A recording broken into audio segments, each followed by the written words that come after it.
Welcome to Channel 17, the Town of Colony Government Channel.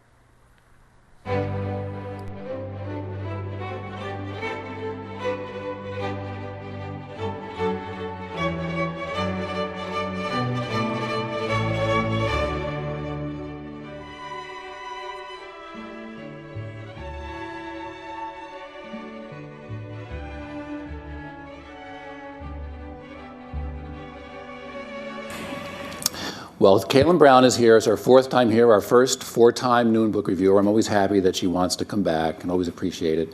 The last time she was here, I was asking her about teaching journalism these days because everything's changing, and she said, well, I'm just trying to stay a step or two ahead of the students, so I don't know if she's still doing that. But the book is called The Death and Life of American Journalism, and the subtitle is The Media Revolution That Will Begin the World Again. So here's Cailin Brown from College of St. Rose, from the Communications Department, where she teaches journalism, among other things. So, thanks, Joe. Thank you for coming. This is our book. I'll just show you because it's interesting even just to look at it. In the background, you can see the print from a newspaper. Did anybody read an actual hard copy edition of the newspaper today? You did? Oh, yippee. That's why we're here. So you're the life part of the death of journalism. If it hadn't been in the paper, we wouldn't. Really? Oh, that's great. Okay. Yeah. Oh, well, a little before I get into the review. So I am very vested in this subject. Because I spent 16 years at newspapers right in this market. And I love the business of newspapering. And I consider it a vocation. I was just talking to Joe about that. And so I'm now training people to be journalists. That's my primary job at St. Rose, is to teach people how to do journalism and to do it right and to do it well. And one of the reasons I transitioned out of the business of doing daily journalism into teaching journalism is because I thought that students needed to know what was happening in the field that I hadn't learned when I was in school, because it was a lot different in the practice than it is when you're in college. So I was trying to bring the real life experience to students. And Joe was kind enough to invite me, and thank you again, Joe. And we have a little joke going now because all the books I review have something to do with gloom and doom, and this is the death and life of American journalism. And what's ironic about the title of this book for me, when you think in that order, the death and life of journalism, you can't help but think of the believers in the resurrection. And that's the last thing going on in a newsroom. So it's sort of, so right here you've got, the antithesis of the entire enterprise across the street of the Times-Union, for instance. That conversation's not being had in the newsroom. A lot has changed since I left the Times-Union in 1999. There was barely newspaper content accessible via the internet when I left there. So it's a very different enterprise even now. And my students are currently among a number of students across the country who are producing content for newspapers. And just this last semester, which just ended a week ago, my students finished up a project where they were producing news stories about the Pine Hills neighborhood where the college is located. And they are writing stories about that neighborhood, and it appears on the Times-Union website. So that's one innovation that's being tried. Newspapers are going out and relying on college students as a way to get content. So that's one of the things that's happening in journalism now. And the authors of our book, Robert McChesney and John Nichols, spend a lot of time talking about the history of government subsidy of the news industry and whether or not that is feasible in the United States and how it has worked elsewhere, and the fact that it worked here at the genesis of the news business, that initially there was government subsidy for the news business. So let me take you through the book and some of my thoughts about the book, and then I happily will answer any questions or field any ideas. If you guys know a way to save the industry, please speak up.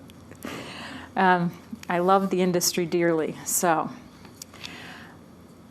Most of us have read or heard some report about the faltering newspaper industry explored by our authors, Robert McChesney and John Nichols, in their book, The Death and Life of American Journalism, the media revolution that will begin the world again.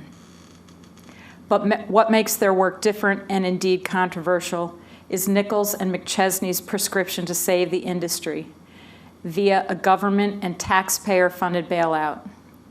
The primary premise of their work, that journalism is a public good that is no longer commercially viable, rings true in the first instance, but in my mind, a great degree of uncertainty still exists around the matter of commercial viability.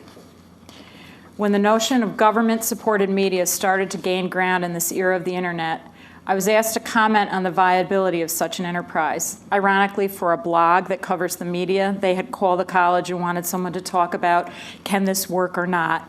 And my immediate gut reaction then was this: not a good idea. Government intervention in the media is not the way for us to go. And I said that, and I'm quoted as saying that. So when you look and you might say, she's contradicting herself, because what I say today, I had not read this book, and I have a slightly different view. So Joe, thanks for being a change agent in my life. Government-controlled media is the antithesis of the American way of delivering the news, and newspapers could not possibly be grouped in with the insurance companies, Wall Street firms, and automakers who use taxpayers' funding to save their sorry businesses. This was my immediate reaction. No way can we be grouped with all these other sorts of industries that are relying on the average taxpayer to try to save them.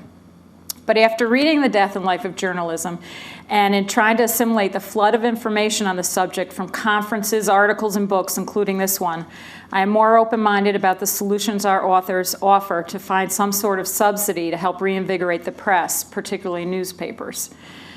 In Death and Life, McChesney and Nichols spend a lot of time laying out the long and storied history of government support for newspapers and the media, and the need for more of that support now and in the future. They are right in the assessment that even today, the decimated news industry is leaving major stories untold, and as a result, newspapers are no longer nurturing the same sense of civic connection that becomes even more fractured by so many digital communities. You know, I read a book a year or so ago, The Coming of the Frontier Press by Barbara Cloud, and I actually reviewed that for the Newspaper Research Journal.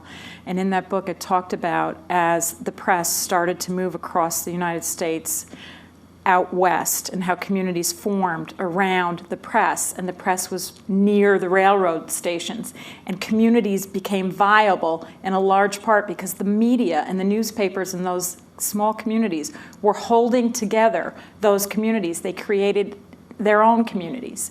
And now I referred earlier to the digital communities being fractured because now everyone's on their computer talking to each other. You know, at my daughter's birthday party, all the little teenagers brought their cell phones, and they were not looking and talking to each other. They were texting people not in the room, to which my daughter said, "You're rude." So good for her. Our authors sometimes appear to contradict themselves, though, in one instance pointing out to the robust online journalism environment, in particular to the Huffington Post. Some of you may be familiar with the Huffington Post, which is an online aggregator. But while in one breath they seem to be filled with adulation for HuffPo, as is known particularly in New York, as a serious source of content, they follow up almost immediately with a reference to the fact that, like so many others that have come before, including television news, HuffPo is primarily an aggregator, not an originator. The site is filled primarily with links to stories that originated in a newspaper, whether it's in the hard copy or in the online version. It was newspaper journalists who created this, researched and found the stories. They take the work of others, HuffPo and other aggregators, and promote it or link to it. In Death and Life, the reader is made privy to the many initiatives that have developed over the recent months and years to reinvigorate the news. Foundations continue to support various journalism efforts such as ProPublica and the New England Center for Investigative Reporting at Boston University and the Wisconsin Center for Investigative Reporting. But McChesney and Nichols warn that foundation-supported efforts could be jeopardized when it comes to any conflicts of interest that might arise from the source of that support. Avoiding conflict of interest, though, is not an easy task. The heart of the argument here is that journalism serves the public, so it should be underwritten by the public. In fact, the book goes so far as to equate the value of journalism with the value of public education. Public broadcasting, while not used by all citizens, is supported by the citizenry and their tax dollars, and that model, essentially, is the prescription our authors want to put in place for the rescue and resurrection of journalism. They also say the rescue of journalism is necessary because it is a part of the American infrastructure. In order for democracy to survive, journalism needs to survive. Fortunately, the book does take to task the diminishing quality of journalism and its failure to live up to its promise. Specifically, the writers point to the housing bust and how so many reporters relied on less than credible sources to inadequately cover the story. The failure on the part of the majority of the reporting corps to take a serious look at what ails America is one of the reasons that the media is failing. Audiences no longer look to a thin and weak product to shed light on their lives. Central to the argument in this book is the fact that in post-colonial times, the press was heavily subsidized by the government. The answer for now, then, goes back to subsidies, in fact, more subsidies. The authors look to the post office of the 1790s and how closely it was tied to the delivery of newspapers. Relying on the post office to subsidize journalism is one approach, if that journalism comes through the mail. But today, the post office is threatened by the internet too, and might even stop delivery on Saturdays to recoup some of its losses. Maybe this idea would help shore up the ailing postal system. How it will help daily newspapers delivered to homes in cities and towns is hard to say. The authors also suggest that the government should subsidize printing as it did in the old days.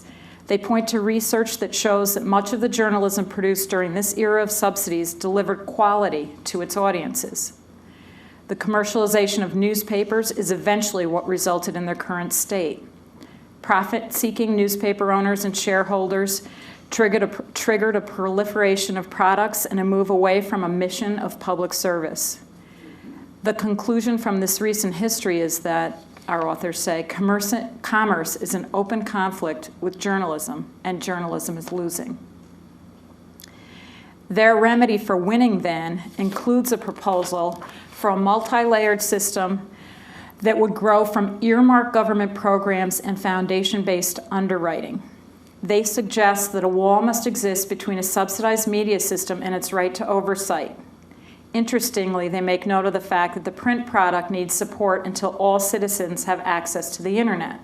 So they have not foregone the idea that because so many of us access our news via the internet, that that's the only way and that's a solution, it lies on the internet. In fact, they are counting on their proposal to continue to underwrite hard copy journalism. They want the actual newspaper to continue to get delivered because they feel that there are people who are othered and left out of the mix because they do not have internet access, because not everybody has that kind of money.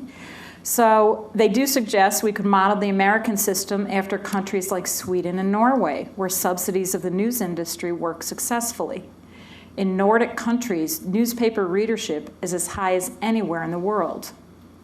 This is a good point to mention that while circulation of the hard copy editions continue to slide across this country, the number of people reading newspapers online has been escalating at a phenomenal rate. More and more people are online than ever. Joe mentioned that someone from the TU was over here and talked about their hits, and we've had people in our classes talking about the Times-Union and their increased circulation via the internet. The New York Times is posting record gains in readerships, but it's not translating into an equation that can be monetized because, as you know, especially if you access your information via the internet, you can get it just by clicking. Where the story by McChesney and Nichols seems to go awry to me is when they propose that certain publications get immediate postage deals so that magazines on both the right and left would benefit from such a subsidy. They go so far as to name some publications that might be helped, such as The Nation and The Progressive. They pick one from the left and one from the right to show they're nonpartisan. But, well, except that their stories have appeared recently in The Nation. But while they claim an arrangement of this type would be content neutral, someone needs to decide what constitutes journalism. I think everyone in here knows and recognizes there are many people out there now with a computer, just with a computer, who claim they are doing journalism, just by the fact they say it's so. I'm a journalist. There was an example on the West Coast, if any of you are familiar with a recent story about a new iPhone, the Apple iPhone, and someone accidentally left it behind. Someone found it and sold it for about $5,000 to a gentleman who writes for Gizmodo, which is an online operation. He took apart this piece of equipment and wrote a story about what this new prototype would look like, violating proprietary information for Apple and possibly violating a number of laws because he purchased essentially a stolen product. Is that journalism? Well, right now, the company that underwrites his writing is claiming he is doing journalism and that he was doing journalism and that the federal government had no right to go into his house and take all of his equipment to produce the kind of journalism that resulted in him writing about essentially a stolen piece of equipment. So that's one example where I think that we need to explore further what actually is journalism. I think each of you may have an idea in your minds what it is. I certainly do. I'm training people to be journalists all the time, so that's my life's work now. And I have certain expectations for those people, but I wonder what the public expects from journalists and what counts as journalism. One thing we know, the wild, wild west of the internet has resulted in a growing number of individuals who might characterize themselves as journalists.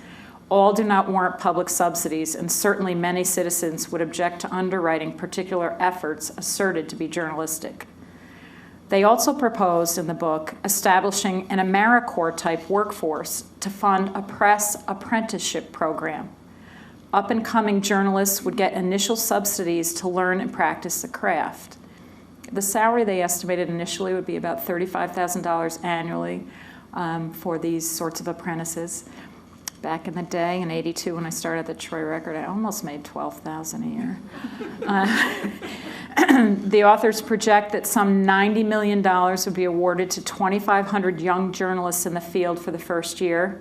If the pool grew to about 5,000 journalists, the budget would come in at a $350 million annual price tag. They also recommend an expansion of journalism programs at the high school level. Students would produce journalism for consumption by all. This is indeed happening, as I mentioned, at some colleges and universities. Down at the Miami Herald, they're relying on a cooperative with a couple of universities down there who are producing content for both the hard copy and online versions of the Miami Herald. The authors also attack corporate journalism for its failure to live up to its purpose. Failing newspapers would be purchased by the government and strict controls put in place while owners are given a chance to restructure themselves. If that does not succeed, this plan would call for the newspaper to close. They talk about the possibility of models where trusts might be established to hold newspaper entities, or nonprofit models might be established, or low-profit models might evolve. A subsidy plan would not mean that the government would own the media, though, just underwrite it. Recently, and this is brought up as well in the book, legislation like the Newspaper Revitalization Act, proposed by Senator Ben Cardin of Maryland, would create a not-for-profit model that would sustain newspapers but prohibit them from editorial endorsements. This would actually, as you know, be around election time.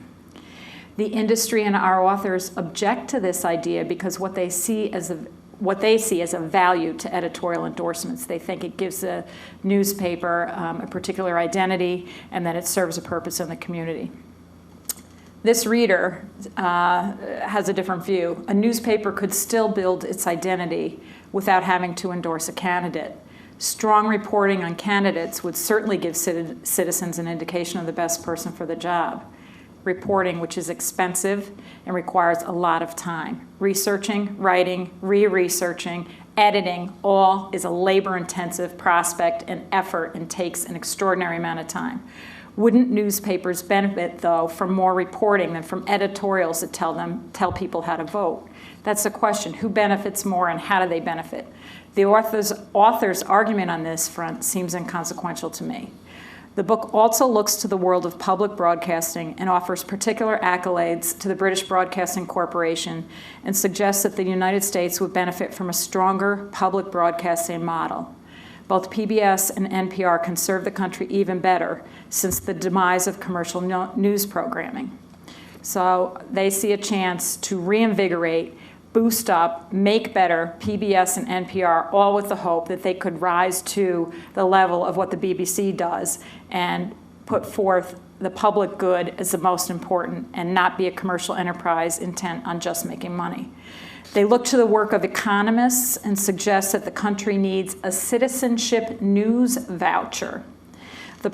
This proposal would mean each citizen would receive a $200 voucher, only for a special reason though, intended to spend among nonprofit media entities.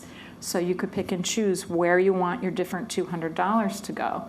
It would work as a voluntary program though, like funding for elections, if you remember your IRS forms at all, or to protect wildlife. Well, I choose to donate some of my money to XYZ media organization. This funding is a central thesis of their argument. Our authors want Americans to voluntarily agree to donate money to shore up the news industry at a time when unemployment is at an all-time high and the news is barely delivering content worth reading, watching, or hearing. But if we look to today's New York Times, I mean today, this day, May 18th, which I looked at and changed this around a little before I came because I wanted to have some current, I wanted to see what was in the paper and if it was current, and it was. We can see why the argument for more and better media is warranted. There are two stories in today's New York Times that struck me as germane to the proposals set forth in Death and Life. One story describes the physical beatings reporters are enduring in Russia as a result of their decisions to write about the failings of government there. They go through a long list of reporters. This is all recent in the past couple of years, and the fact that at very, very small papers, circulations of 10,000, reporters have written stories and come home at night and are beaten up, one to the point where he has brain damage, is not able to talk anymore. So when you think about that scenario and then think about what's happening in the United States, we have different ideas of how journalism should be done. The Times relies on specific evidence to build a case that shows government is trying to oppress free speech at every turn. And I would actually recommend today's story in the Times about the Russian media as a way to think about where you think journalism belongs here in the United States. The other story that struck me in today's New York Times that I think is exceptionally relevant to the whole argument about the death and hopefully life of journalism has to do with Connecticut's Attorney General Richard Blumenthal, who's a candidate for the U.S. Senate. Over the years, Blumenthal has claimed he served his country as a Marine during the war in Vietnam. He's led the public to believe that he too was in Vietnam while we were fighting there. The Times relies on some evidence about Blumenthal's claims from former newspaper stories, including stories from the New Haven Register and the Shelton Times. It also found that the Hartford Courant had reported Blumenthal was a swim captain at Harvard, another untruth. That these small-town newspapers had not checked the facts in the first place indicates what our authors first criticized early in our book. Newspapers are struggling to serve the public with thinner resources. If you don't give reporters enough time and resources to get out and get a complete story, they will get a half-baked story and report half-baked answers, and we will not be informed as a citizenry. So with the New York Times research today, the question these authors might ask, or that I would ask, would voters ever know that Blumenthal lied about his military service if the New York Times did not report it? Who else would report that fact? Who would spend all that time and energy to dig deep and find out and interview multiple soldiers, and it goes on, but to get the story, a complete story, which I'm sure this story is going to continue. Stay tuned. Even your evening news tonight will probably have something different. And then the other question that this book begs, does any of it matter? Does it matter that we as an audience, that we the citizenry know that someone who is an attorney general in the state of Connecticut and who would like to become a United States senator lied about the fact that he did not serve in Vietnam? Does that matter to us, and should it? And would we ever know it? So these are the questions that are begged by this sort of a book. The Times plans to start charging, the New York Times, the one where I read for free this morning online, the Times plans to start charging for its content in the next calendar year. They have not yet revealed their model, but they have notified their public they are intending to charge us to see their content. It is one of many steps in the effort to save the financial end of the business of journalism. McChesney and Nichols want to find other ways, including relying on the federal government to start job training projects and temporary takeovers and other methods of subsidizing the industry. The value of their work is that they offer some concrete solutions, something that the industry is sorely lacking. Ultimately, I agree with the primary premise of their book. The news industry indeed needs help. It is pivotal to an informed citizenry who must rely on nonpartisan resources to make informed choices about how they want to live. If you care about the business of the news, you should read this book. Thank you.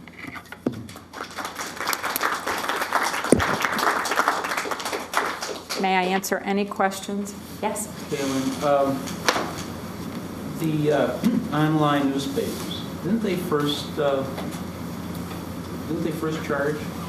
And then it went, free. I don't understand. There have been different experiences at different newspapers. For a while, the New York Times had something called Times Select. And if you wanted to read certain parts of the New York Times, for instance, Maureen Dowd's column, Maureen Dowd was my first book review here, but you had to pay extra to get access to certain parts of the newspaper. The Schenectady Gazette still charges for you to see full content. The Wall Street Journal still charges successfully to get its content and see it. But so many newspapers let, what do they say, the horse out of the barn, and now they can't get it back in there. So they are trying, though. There was a time where you could access newspaper library archives for free. And then the newspapers decided, we are going to charge to get that article. So if I wanted to get an article from a newspaper 20 years ago, I'd have to pay $1, and eventually it went up to $2, depending on where you were looking. But now those prices have been pulled off, and that content is mostly accessible for free. It depends on where you're looking. So no one's come up with the best solution for this. They are afraid to close the doors because they think that people will look for the information elsewhere. I have somebody shaking their head in the back saying, yeah.